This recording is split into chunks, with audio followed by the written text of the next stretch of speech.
प्रथमाष्टमी रे प्रथम संतान पड़ुआ हेउचंती।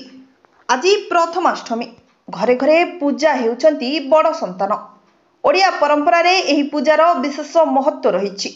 घरर प्रथम संतान को पड़ुआ करबा पई तांकु सठी मांक पाखरे वंदना करी पूजार्चना करा जाउछि। एही पूजा पई खास करी प्रस्तुत करा जाय थाए एंडुरी पिठा। सेति पई चारिदिग एंडुरी पिठार बास्ना रे महकुछि। मार्गशीर मासर प्रथम अष्टमी को प्रथमाष्टमी कहा जाए।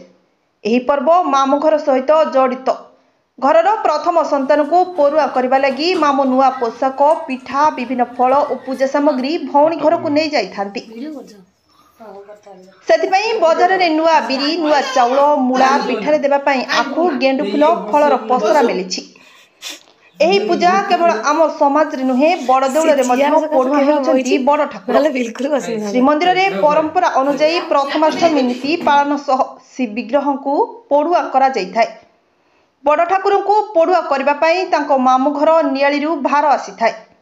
आज आमे आसी पहुंचीथिलु एरसमा ब्लॉक रो कोरदिया ग्रामर विक्रम किशोर राउतराय एवं मनस्विनी राउतराय को सुपुत्र आदविक राउतराय और कुनी कुनी पुओ झियो पिलामानकु तांको घरर लोक माने प्रथम अष्टमी रे मामु घरु आसीतिबा नुआ ड्रेस को पिलामानकु पिंधाई फूल चंदन लगाई पूजार्चना करी पिठा मिठा खुआइथिले एवं ग्रामवासी मानक पई खाद्यपेयर व्यवस्था करिथिले।